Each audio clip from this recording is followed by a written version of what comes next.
Sans Pants Radio, Australia's most biased podcast network. This is Newsfighters, where we fight the news so you don't have to. With Dylan Behan. Yes, hello fighterers. Welcome to Newsfighters for today, July the 9th, 2021. Newsfighters is a hilarious look at the week's news in Australia, presented by me, comedy smartass Dylan Behan.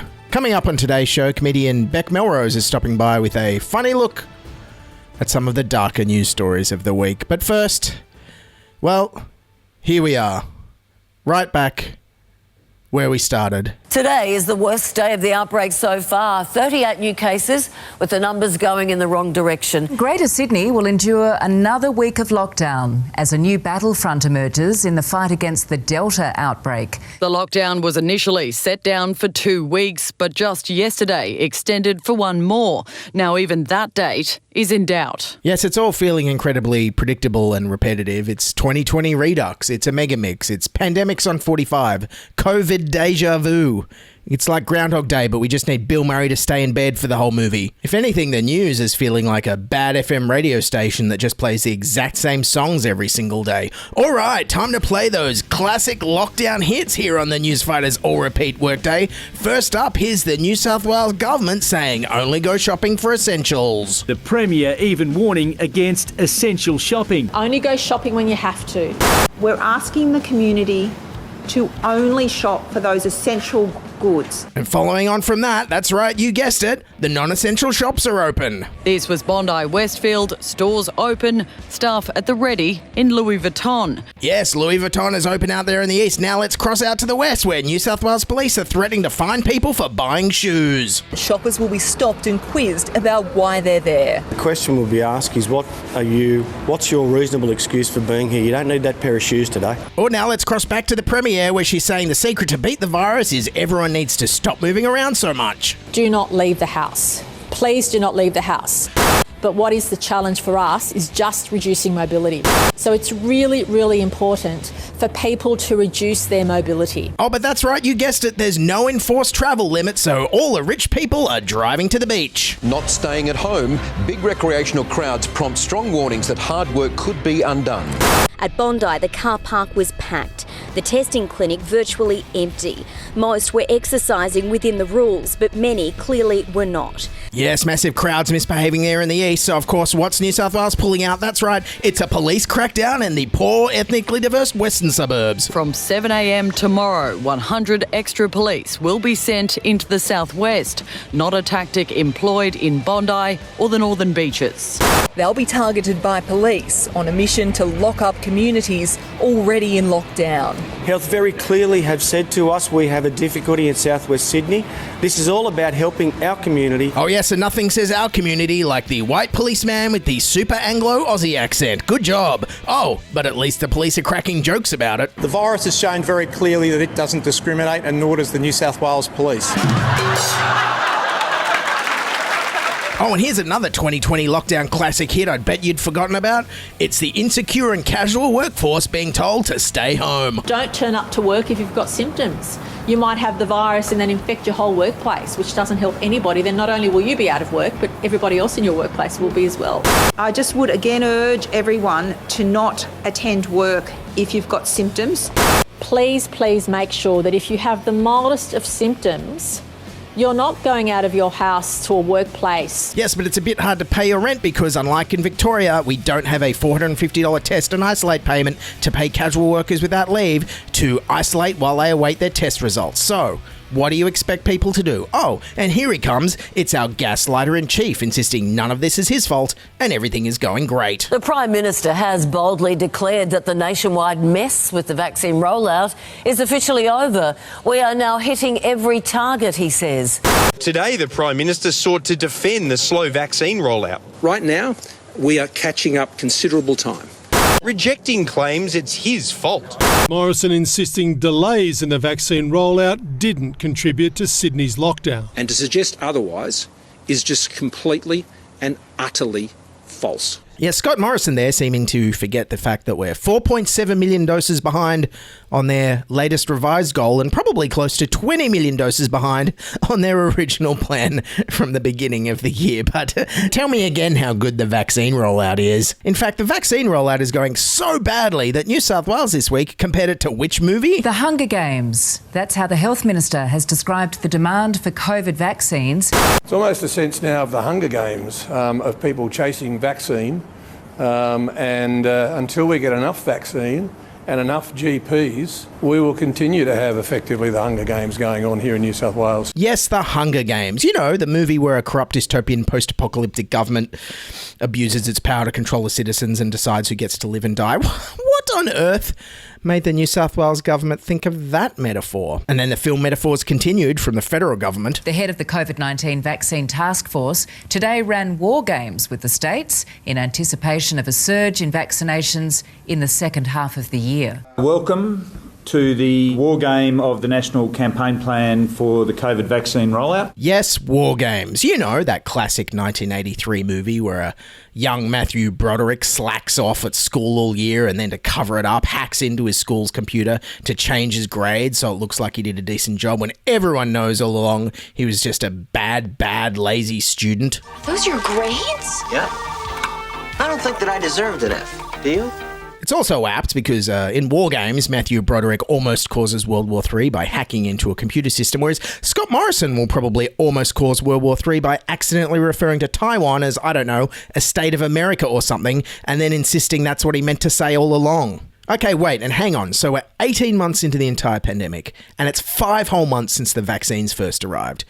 And finally, the government is like, maybe we should sit around a table and strategize this rollout. Do you think it's time we had a go at that? Well, at least there's one bunch of people who seem to have access to vaccine supply, though. Sydney private school St Joseph's College is ahead of the game.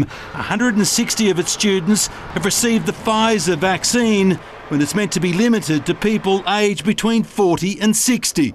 New South Wales Health has reportedly acknowledged the Pfizer doses were only intended for the school's Indigenous students. Yes, New South Wales Health accidentally vaccinated 160 elite private school kids. I mean, I can understand a doctor accidentally slipping and doing one, but 160, that's like Mr. Bean level of slapstick to accidentally do that many. But of course, the New South Wales Health Minister Brad Hazzard took full responsibility. The school intended it well, there was a mistake, and so what? It's happened. Out of 1 million vaccinations, move on. Geez, remind me not to take this guy to the axe throwing venue. Imagine if there's some kind of a mishap. He'll be like, well, out of millions of axe throws that have been done, there was a mistake and I accidentally smashed you in the face and killed you. So what? Move on. Anyway, so in conclusion, I'm taking a couple of weeks off. We're in lockdown, so send beer money.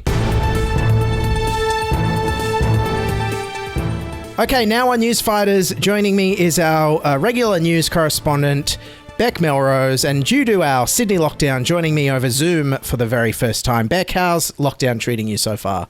Well, deja vu. We were here exactly a year ago. Here we are yet again.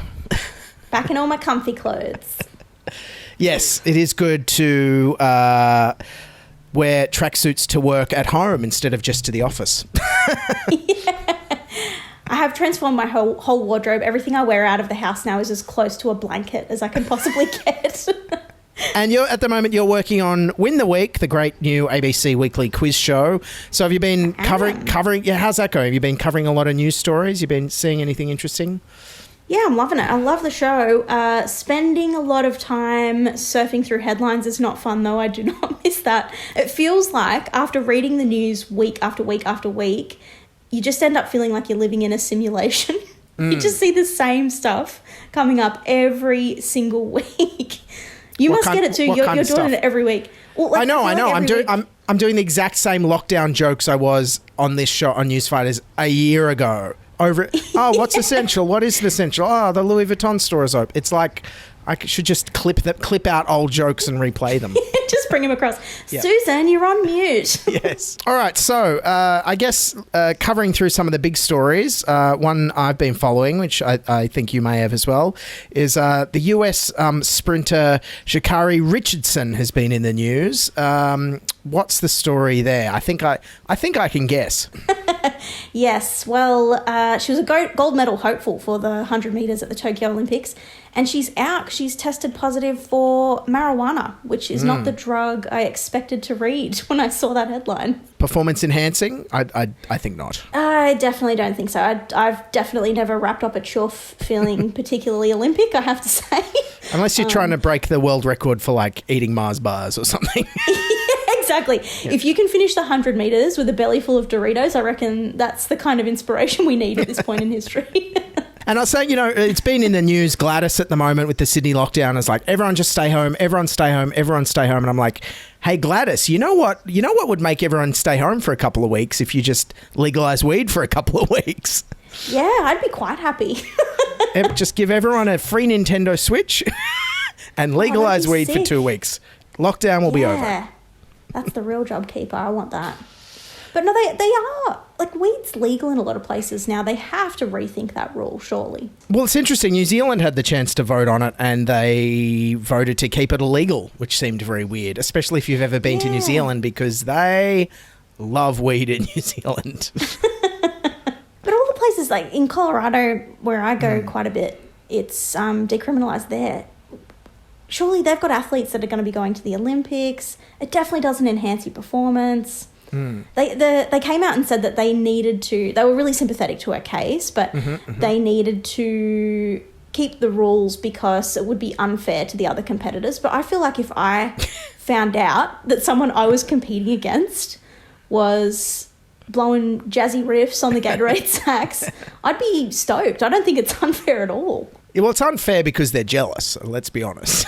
Yes, true. They're like, they got a really good night's sleep last night. Damn them. Yeah, exactly. They're feeling very rested and relaxed. I was reading about the Tour de France this week as well, speaking of cheating. And there was this guy in the second ever tour. I think he was the favourite to win the first, and for whatever reason he didn't. And then he came around in the second tour and was caught with a cork in his mouth that he'd tied to the car in front of him. So he was just getting towed along with a cork in his mouth. I'm guessing this is before it was televised, because you'd see that on the news. Wouldn't that take a tooth out? Oh, my goodness. It doesn't sound safe or comfortable, but it's a genius plan, you've got to admit. That's real cheating. That's the kind of stuff I'm like, yeah, disqualify that guy. I know, Lance Armstrong, you're like, disqualified. The guy who got towed along by a car with a cork in his mouth, you're like, well, slight penalty for but still a genius. He's a genius. Yeah. And speaking of people who are getting towed along and not doing much, Scott Morrison's been in the news announcing our plan to get out of COVID. What's your reaction to that? To move away, Australia's got to move away from COVID zero, he says. We've got our 4-phase plan, so we're fine. Wasn't much of a plan, though. I don't know if you saw it, but no targets, numbers, commitments, goals. Right. So it's like the vaccine rollout then. Yeah, totally. I don't know why I'm surprised or why I'm disappointed, but it just feels like it's the kind of thing that if you presented that as like a first-year business analyst, you would be laughed out of every boardroom in Australia. But I don't know. Have you seen it? Have you seen the plan? No. Did you see it? Was it released publicly? They put it out and it looks like one PowerPoint slide, like one of the templates that comes with PowerPoint, like the flowchart template that I'm sure anyone who's worked in an office will have seen this flowchart template. But you just see phase 1, 2, 3 and 4 and it just slowly peters out to a shrug by the time you get to phase 4. Wow. It's so scant on detail. Phase 4 is called the final phase. Just in case the rest of it wasn't vague enough. How long is it? How big is this thing? Is it like a booklet or how is it? Oh no, it's all on a PowerPoint slide. Oh, it's one slide. So it's one slide. So phase 1 is roughly where we are now. We need to vaccinate. They're cutting the arrivals cap in half, testing out home quarantine. And then it's very wishy-washy until you get to phase 4, which is supposed to be our return to normal life. What a lame PowerPoint presentation. You can't even press the button once, have any of those cool transitions. No, there's no word art. There's not even like, you know when people in your office try to misuse the Leonardo DiCaprio gif? There was none of that.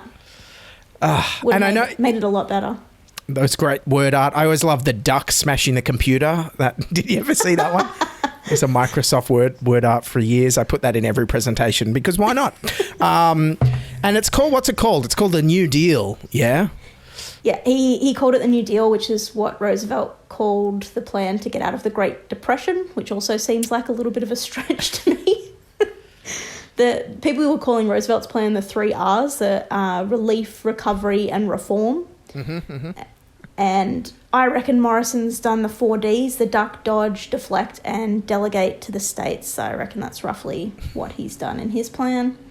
So I don't think we're getting out of this one for a while yet. There's a lot of similarities there. Roosevelt was pushed around a lot because he was in a wheelchair, and Morrison's pushed around a lot by the state premiers. So they're both pushed around a lot. Yeah, totally.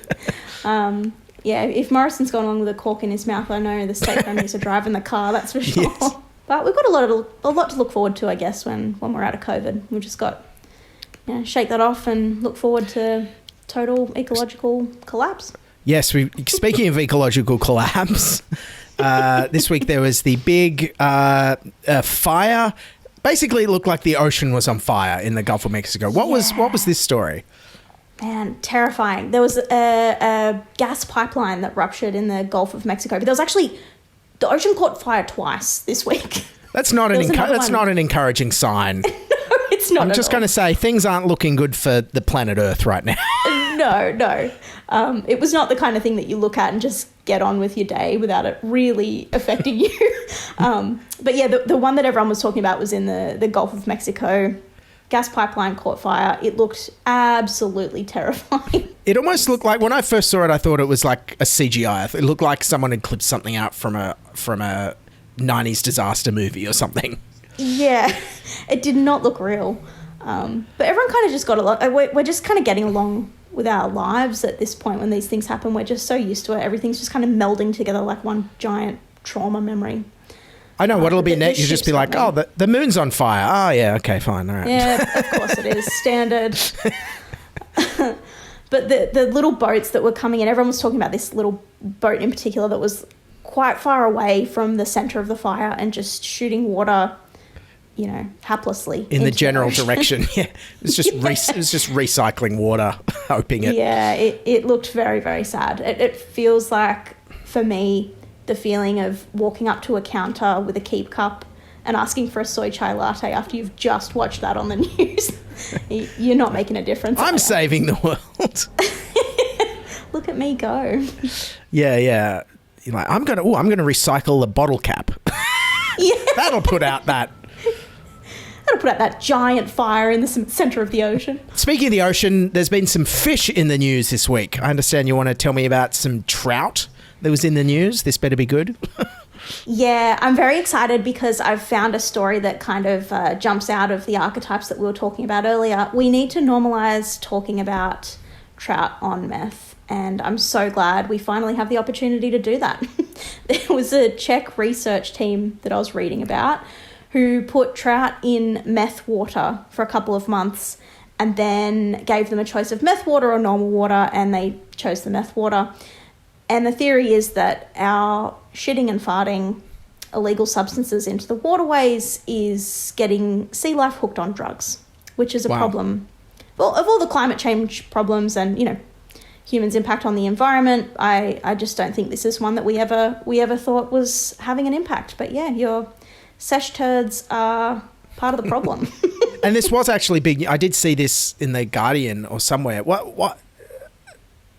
Surely this is grim for just the world in general. Like, is all the sea life going to get addicted to drugs now? Yeah, I don't really know what the flow-on effects of this will be. I don't know if, where the sewerage goes into the ocean, if it's going to become little, enclaves of, fish raves, basically, I guess. But yes. It's a sad time for sea life. You'd want to hope that if they're getting hooked on meth, that at least maybe the uptake in anti-anxiety medication will start to go into the waters as well, and they can chill out while their environment collapses around them. I'm just picturing Nemo, all the fish going to hang out near the eastern suburbs. So, and they're all scratching their noses a lot, or Nemo's just scratching his nose a lot. Oh no, I don't want to see that sequel. It's too sad. Oh, poor Nemo. All right. Well, great catching up, Bec. We'll leave it there. You got anything planned for the next couple of weeks in lockdown? Pretty much this. So just, waking up and walking around my house and going to sleep. Yes, So interesting. I'm taking a couple of weeks off Newsfighters. I was hoping to get away, but due to lockdown, I'm going to go to the most exotic place I'm allowed to, which is Aldi, and I'm going to buy some Greek yogurt and German chocolate, and that is That's as good as a holiday, I reckon. that's the best holiday you can get in Sydney right now. Might even get some weird, ski gear in the middle aisle. That'll be useful. Oh, well, it's the only browsing you can do right now, right, is the middle aisle of Aldi. Yeah, well, legally, you got to make a list and go out. So I'm just going to make a list of a bunch of obscure things Aldi might sell. Disco ball. And then, so if the police catch me buying a disco ball, I can be like, it's on my shopping list. It's on the list. From the Aldi middle aisle. All right, Bec, great to catch up. Thanks for stopping by. And as always, where can people find you? I'm on Instagram at Bec Melrose. Terrific. All right, thanks again for stopping by. We'll catch you next time. See you soon. See ya. All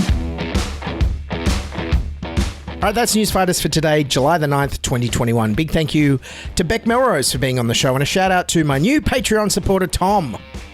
Thanks, Tom. Every month I release a brand new bonus episode on Patreon and on Apple Podcast subscriptions, so sign up to get those. Newsfighters is made for Sans Pants Radio and is written, produced and edited by me, Dylan Behan. Making news comedy is what I do, so maybe I can do it for you. And also a reminder to sign up for our free newsletter for updates at newsfighters.com. Hit follow or subscribe on your podcasting apps and follow us on Twitter and Instagram. And just a reminder, we're taking a couple of weeks off, so keep an eye out for a best of. Everyone stay home, wash your hands, wear a mask, all that stuff, and see you in a couple of weeks.